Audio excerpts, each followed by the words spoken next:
10। चलिए आज के हम लोग इस सेशन को स्टार्ट करते हैं। सब लोग रेडी है ना? चलिए हम लोग का ये जो है फिजिक्स का सेकंड चैप्टर है, सॉरी फर्स्ट चैप्टर है, ये लेक्चर सेकंड है, सेकंड दिन है।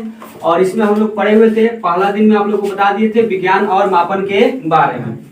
थोड़ा सा एक क्विक रिवीजन कर लेते हैं, कर लिया जाए? सब लोग याद करके आए हैं ना? चलिए बताइएगा लोग। उसमें हम लोग अध्ययन किए थे साइंस के बारे में। What is science? विज्ञान क्या है? विज्ञान क्या है बताएंगे आप लोग? बताइए, कौन बताएगा? हाँ, सावधान, वो रुपया वाला, हाँ, सावधानी पूर्वक और क्रमबद्ध तरीकों से किए गए प्रयोगों और परीक्षणों के आधार पर विज्ञान को क्या कहते हैं? विज्ञान। किसी को दिक्कत है? नहीं। अच्छा, ये भी हम लोग पढ़े थे कि विज्ञान के कई गो लड़का? दो। पहिलका का नाम भौतिक, भौतिक रसायन, भौतिक विज्ञान। और दूसरा का नाम बड़का का लड़का दो। पहिलका का नाम भौतिक, दूसरा का नाम रसायन शास्त्र। अच्छा, छोटका लड़कियों का भी दो लड़का, पहिलका का नाम जंतु विज्ञान या जूलॉजी, और दूसरा का नाम बोटनी या वनस्पति विज्ञान। अच्छा, इसमें हम पिता पूछे तो बता दीजिएगा लोग। बताइए, बायोलॉजी का पिता, बायोलॉजी का पिता अरस्तु, बायोलॉजी का पिता अरस्तु, जूलॉजी का पिता, जूलॉजी का भी पिता अरस्तु, बोटनी का पिता थियोफ्रास्टस। ठीक है, कौन है? थियोफ्रास्टस। फिजिक्स का न्यूटन, केमिस्ट्री का लेवासियर, कौन? लेवासियर। किसी को दिक्कत नहीं है? चलिए, आज हम लोग फिर कल के सेशन में हम लोग ध्यान दिए थे मापन के बारे में। आज हम लोग देखे, सॉरी कल विज्ञान के बारे में देखे थे और आज हम लोग देखेंगे मापन के बारे में। आप लोग को बताए थे बाबू, किसी भी चीज को मापने के लिए एकदम प्यार से इसको समझते, आराम से समझ में आएगा। कल समझ में आया था सबको? बिल्कुल एकदम आज उसी तरह समझ में आएगा। चलिए, तो बात क्या है कि हम लोग साइंस जो है, साइंस को मापने के लिए विज्ञान को मापते हैं। अब बिना मापले कोई काम नहीं होगा। उस मापन को ही हम लोग क्या कहते हैं? वही मापन, मापने की क्रिया को क्या कहते हैं? मापन। विज्ञान को मापने की क्रिया को क्या कहते हैं? मापन। विज्ञान को मापने की क्रिया को क्या कहते हैं? मापन। आप लोग को हम कल बता दिए थे कि जो मापन को हम लोग अंग्रेजी में क्या कहते हैं? मेजरमेंट। क्या कहते हैं? मेजरमेंट। मापन को अंग्रेजी में क्या कहते हैं? मेजरमेंट। समझ में आ गया ना? देखिए, किसी भी राशि को मापने के लिए, ध्यान दो बाबू, किसी भी राशि को मापने के लिए, किसी भी राशि को मापने के लिए एक मानक माप की जरूरत होती है। एक मानक माप की जरूरत होती है। उसी को हम लोग क्या कहते हैं? मापन। क्या कहेंगे? मापन। क्या कहेंगे? मापन। किसी को कोई दिक्कत नहीं? अच्छा, इसका परिभाषा, जिस तरह विज्ञान का आप लोग परिभाषा देखे थे ना, पहले अच्छा से खूब से समझ लिए थे। उसके बाद इसका हम लोग परिभाषा बताए थे। और उस परिभाषा क्या बताए थे कि सावधानी पूर्वक क्रमबद्ध तरीकों से किए गए प्रयोगों के आधार पर प्राप्त ज्ञान को विज्ञान कहते हैं। यही ना? ये नहीं समझते? उसी तरह इसका हम लोग परिभाषा बना देंगे। नहीं बना देंगे तो विज्ञान को मापेंगे ना, ऐसे समझने के लिए विज्ञान को मापने को ही क्या कहते हैं? मापन। विज्ञान के मापने को क्या कहते हैं? मापन। तो ध्यान दीजिए, किसी भी माप को, किसी भी राशि को, किसी भी राशि को मापने के लिए कुछ मानक माप, मानक माप समझते हैं ना, जिसको सभी लोग मानते हैं, जिसको सभी लोग मानते हैं। तो किसी भी राशि को मापने के लिए कुछ न कुछ मानक माप की आवश्यकता होती है। उसी को हम लोग कहते हैं मापन। क्या कहते हैं? मापन। जैसे समझो, हम थोड़ा सा इसका उदाहरण लेते हैं। जैसे कि हमारे यहाँ एक मान लो, समझ लो 6 फीट है। 6 फीट से थोड़ा सा कम है, मान लो कितनी है? 6 फीट। या मान लो 5 फीट है। कितना है? 5 फीट। तो देखो, मापन के लिए जो कुछ मानक माप हम लोग अभी ना समझे कि किसी भी राशि को मापने के लिए कुछ मानक माप की आवश्यकता होती है। उसे हम लोग क्या कहते हैं? मापन। क्या कहते हैं? मापन। समझ गए ना? अब देखो बाबू, तो किसी भी राशि को मापने के लिए दो चीज की जरूरत होगी। पहला उसका मात्रा, पहला उसका मात्रा, दूसरा संख्यात्मक मान, दूसरा संख्यात्मक मान। अब देखो, यहाँ पर हम लोग कहीं से उदाहरण देखते हैं। मान लो कि ये बोर्ड की लंबाई है, या कोई लड़का है उसकी लंबाई, या कोई लड़की है उसकी लंबाई। तो कोई लड़की है, लड़की मतलब जी फॉर गर्ल, उस लड़की की लंबाई कितना है? 3 फीट। 3 फीट की लड़की होती है, पूरा बुटकी होगी एकदम, पूरा छोटी होगी, उदारी के पेट की तरह। नहीं, ऐसा नहीं है, लेकिन हाँ थोड़ा सा लड़कियों की लंबाई थोड़ा सा कम हो रहा है। लेकिन थोड़ा सा इसका हम लोग का जो क्लाइमेट है ना, जलवायु, इसका प्रभाव छोड़िए।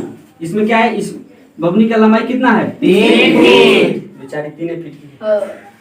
कितना फिट की है? 3। अब देखो तो इसमें जो 3 है ये इसका न्यूमेरिकल वैल्यू यानी कि संख्यात्मक मान। आई जो फीट है यही इसका क्या है? मात्रक। क्या है? मात्रक। क्या है? मात्रक। बबुआ हमारा अब तो अच्छा से समझ गए हैं आप लोग कि किसी भी माप को मापने के लिए, किसी भी राशि को मापने के लिए कै गो चीज? 2 कै गो? 2 पहला मात्रक, दूसरा संख्यात्मक हाँ, पहला मात्रक दूसरा संख्यात्मक मान। अच्छा अंग्रेजी में इसमें कोई सीबीएसई वाला नहीं ना है? चलो ठीक है, मतलब वो इंग्लिश मीडियम वाला वो अजबे ऐंठ के बोलता है। इसमें देखिए हाँ कितना जी? पहला मात्रा, इसको अंग्रेजी में यूनिट कहेंगे, ये संख्यात्मक मान, इसको हम लोग न्यूमेरिकल वैल्यू कहेंगे, ठीक है ना? किसी को दिक्कत? अच्छा आप लोग बाजार जाते हैं कुछ खरीदने के लिए जाते हैं, का खरीदते हैं? आलू प्याज लहसुन। हाँ तो तुम सब ये बताइए आलू प्याज लहसुन हम नहीं जानते हैं? जानते हैं। अच्छा बताओ इसमें, अच्छा हाँ ये आ रहा है रक्षाबंधन, तो मिठाई खरीदने जाएगी, मिठाई खरीदेगी ना, तो उसमें क्या लगेगा? 2 चीज नहीं लगेगा? 2 चीज लगेगा। पहला चीज, अच्छा मान लीजिए कि जो भी चीज आप खरीदिएगा, मिठाई खरीदिएगा ना, तो छोटका खरीदेगा लोग, बड़का चलो छोड़ जाने आला मत, समझ में आ गया ना? किसी को दिक्कत? अच्छा हम लोग मिठाई खरीदने जाते हैं, कोई भी चीज को खरीदने जाते हैं, किसी भी चीज को, तो हम लोग 2-3 उसको श्रेणी में बांट देते हैं। पहला तो उसको जुख कर लेते हैं।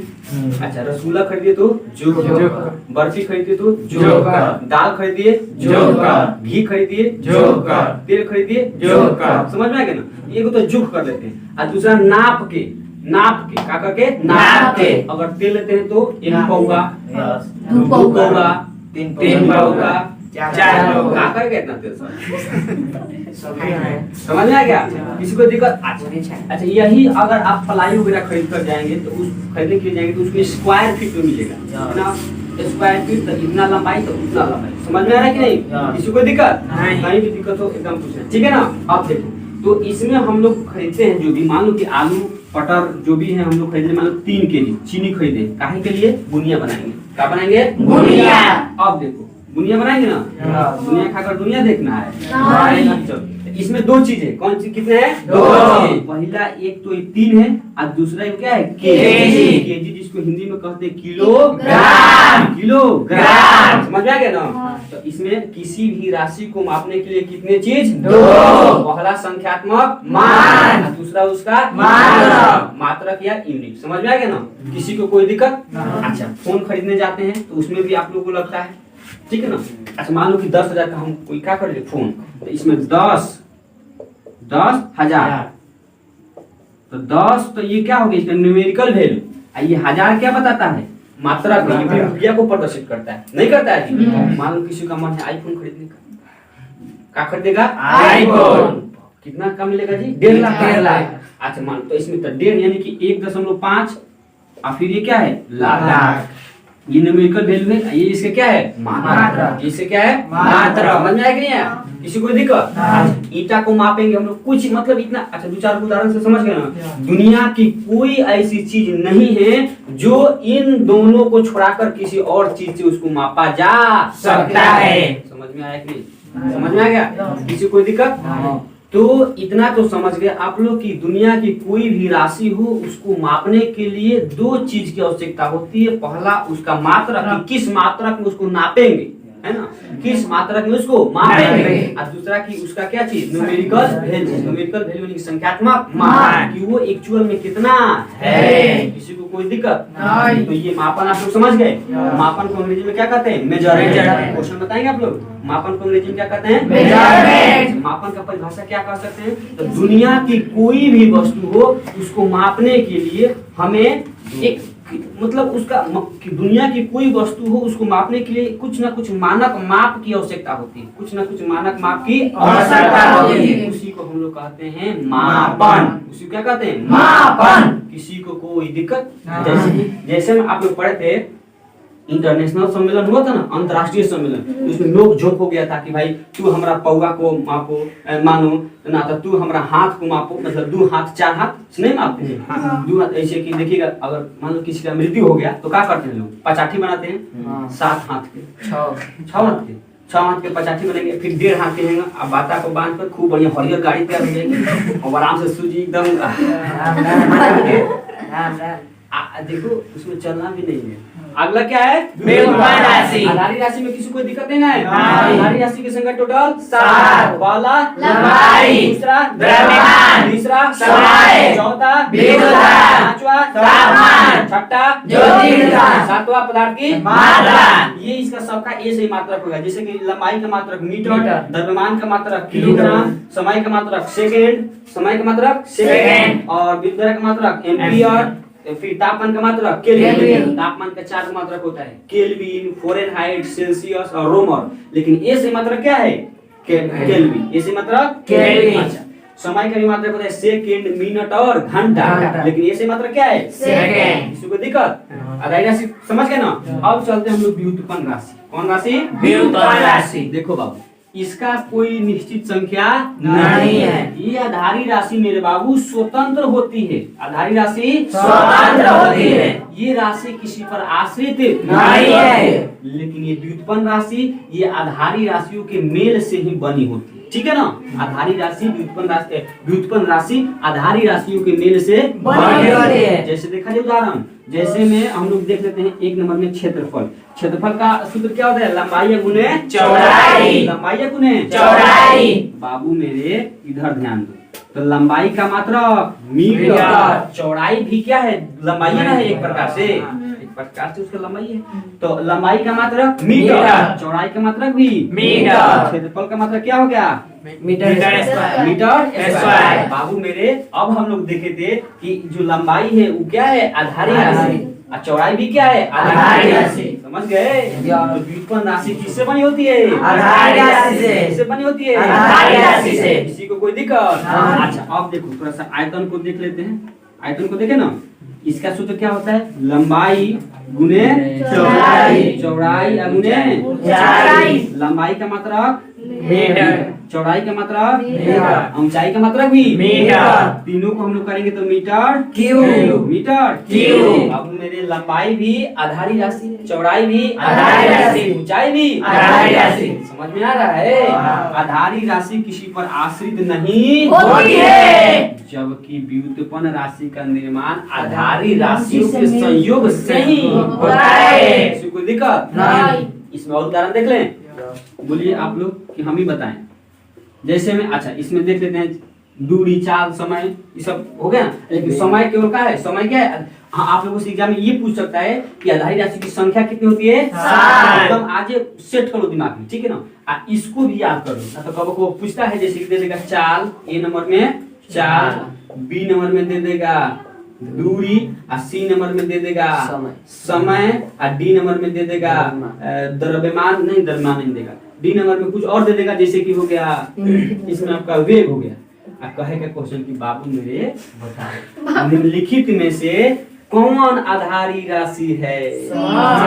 कौन आधारी राशि है? आप देख रहे हैं कि चाल भी आधारी राशि पर आधारी राशि से बना व्युत्पन्न राशि है, दूरी भी व्युत्पन्न राशि है, समय वेग भी व्युत्पन्न राशि है। एक ही अकेला है समय जो कि क्या है? आधारी राशि। क्या है? आधारी राशि। अब देखिए आप एक याद कीजिएगा, दोनों का काम हो जाएगा। कैसे? देखिए अगर आप इसको याद कर लेते हैं आधारी राशि कौन है, तो आधारी राशि याद कर लेंगे तो जितना 7 गुना है ही 7 गुना। अच्छा वही तो ढेरे है, मार ढाका से 3 ढाका है, जितना बनेगा उतना हो गया।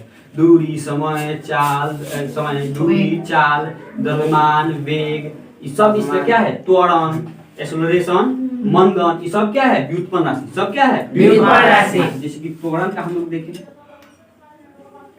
त्वरण, तो त्वरण भी क्या है? त्वरण भी क्या है? व्युत्पन्न राशि। आप लोग जानते हैं ना, ये त्वरण एक्सेलरेशन ए बराबर v माइनस u बटा t, v माइनस u बटा t। तो v मतलब कि प्रारंभिक वेग और u मतलब अंतिम वेग। तो ई वेग है ना, है वेग है कि नहीं? अच्छा t भी क्या है? समय। तो ये सब धीरे धीरे कहाँ से आ रहा है? आधारी राशि से। कहाँ से आ रहा है? आधारी राशि से। बाबू मेरे अब देखो वेग देख लो, वेलोसिटी, ये भी क्या है? ये है व्युत्पन्न राशि, लेकिन बना किससे है? आधारी राशि से। देख रहे हो? चाल देख लो, चाल तो भी बतेबे की चाल भी क्या है? व्युत्पन्न राशि। चाल क्या है? व्युत्पन्न राशि। आप एक याद रखेंगे, अगर सातों में से कोई है तो खट से मारेंगे क्या? आधारी आधारी राशि। आंख बंद करके, आंख बंद करके क्या मारेंगे? आधारी। लेकिन आंख बंद करेंगे तो गलते मारा जाएगा। आंख खोल कर, मतलब हमारे कहने का सेंस कि जब आपको याद है तो कोई दिक्कत नहीं है। इनमें से अगर सातों में से कोई नहीं है तो कौन राशि? व्युत्पन्न राशि। कौन राशि? व्युत्पन्न राशि। समझ में आ गया? किसी को कोई दिक्कत नहीं। आधारी राशि की संख्या कितनी होती है? 7। आधारी राशि की संख्या 7। आधारी राशि की संख्या 7। किसी को कोई दिक्कत नहीं। अब बाकी भी अच्छा तत्व बताओ तो बल क्या है? व्युत्पन्न बल क्या है? व्युत्पन्न राशि। अच्छा ऐसे तो याद है ही, अगर ये सातों में से नहीं है तो कौन है? व्युत्पन्न राशि। ऐसे इसको देख भी लेते हैं हम लोग। अच्छा ऐसे देखिए, बल का सूत्र क्या होता है? F बराबर A में होता है ना, F बराबर A में, A मतलब द्रव्यमान, अब बाटा A मतलब क्या है? त्वरण। तो त्वरण भी क्या है? व्युत्पन्न राशि। और द्रव्यमान क्या है? आधारी राशि। द्रव्यमान क्या है? आधारी राशि। दोनों से मिलकर क्या बना है? बल। बल। बल कौन राशि होगा? व्युत्पन्न राशि। बल कौन राशि होगा? व्युत्पन्न राशि। बल कौन राशि होगा? व्युत्पन्न राशि। किसी को कोई दिक्कत नहीं। सब लोग समझ गए? चलिए आगे बढ़ा जाए, आगे बढ़ा जाए। चलिए तो फिर मिलते हैं हम लोग अगले वीडियो में, अगले सेशन में।